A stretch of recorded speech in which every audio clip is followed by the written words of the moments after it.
What inspires me is the ability to inspire people, to inspire generations, because I know what impact my family had on me. Working, grinding every day. It's a tough game, but I think the focus comes easy when you love what you're doing.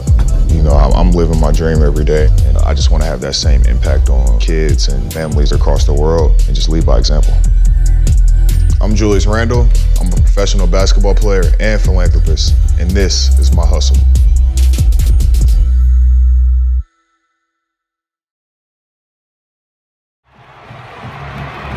Starting at full, number 30, Julius Randle.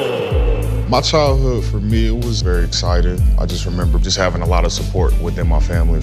My grandmother, she likes to claim that she was my first coach, and I just always remembered watching the games on TV during Christmas and stuff like that, and being a huge Kobe fan. That point on, I just remember at an early age, just me being obsessed with the game. Shot clock at 3.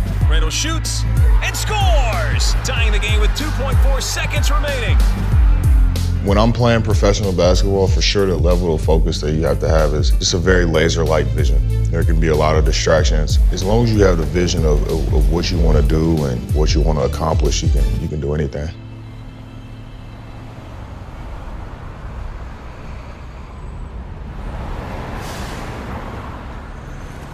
When everything hit, you know, the world kind of took a pause. People lost jobs. Been very unfortunate for a lot of people, and it's been a very tough time.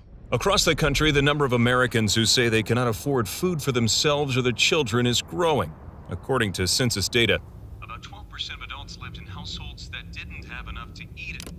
It made me just take a step back and realize what's important. You know, as citizens of our community and our environment, we all, you know, have a responsibility and, you know, a part in all this that we can do a little bit more. My wife and I, we were sitting down and just trying to figure out ways how we can help families as much as we can. And we were able to donate to over 400,000 families and donate sustainable food and make sure people have food in their households and stuff like that. So it was important to us, being a public figure in New York, playing in New York, that we were able to help, you know, the community that we live in, the people that we are affected, knowing that New York was one of the places in the world really that was affected the most. So definitely something we were proud of. But we didn't want to, you know, help out with one problem, which was just providing meals for families, and create another problem with unsustainable food. We want to give families healthier food choices, less footprint on the environment, less food waste, smarter packaging, greener food. The healthier, smarter food choices were important for us. And, you know, everybody can do something to help our environment, help our communities. And it's crazy how the choices that we make on a day-to-day basis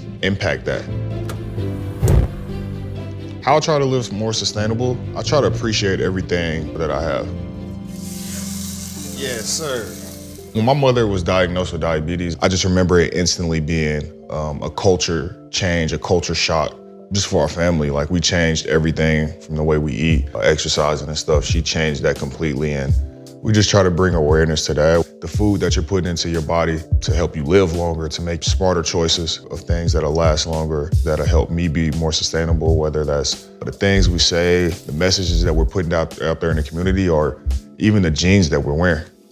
We may think it's a small choice, but it's a huge impact in the grand scheme of things. The jeans I'm wearing, I love them. It's made out of sustainable materials such as hemp, which is really easy on the environment. And Levi's is the most classic jean you can go to. You know, the sustainability is great, the material, the comfort, but it's a super fly jean. I remember as a kid, fashion has always been extremely important to me. You know, we were always excited to wear our Levi's, and me and two of my best friends, we would go to the mall and we would try on, you know, the Levi jeans and all the different type of styles and fits. You look good, you feel good. If you feel good, you play good. I think that's just kind of a way of life. I think fashion really has that type of impact on what you're doing on a day-to-day basis. Starting at guard, a 6'9" rookie from New York, New York, number 30, Kaiden Randle. Ooh, there we go. Having my son was a life-changing experience for me. Just to have somebody who just loves you unconditionally. So it's a huge responsibility because they watch everything that you do on the court and for the game, and how I carry myself and how do I try to be an example and lead by examples for him. Jump. Good go. Hey. All right, 2 shots.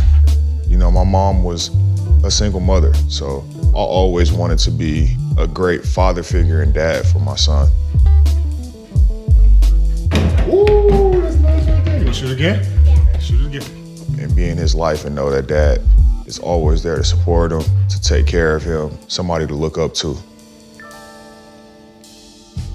What's next for me is continuing just to inspire, to continue to be the best version of myself. I feel like I have so much more to give. Continuing just to raise my son to be the best person and man he can possibly be.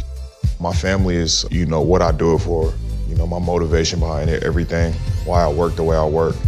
You know, hopefully I'm setting an example and making my family proud.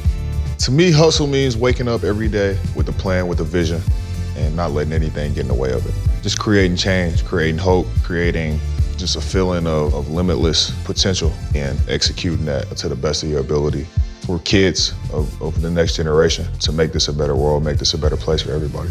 And I feel like I'm only scratching the potential of that. What's up, everybody? Appreciate you guys watching my episode of My Hustle, and please make sure you subscribe to The Whistle.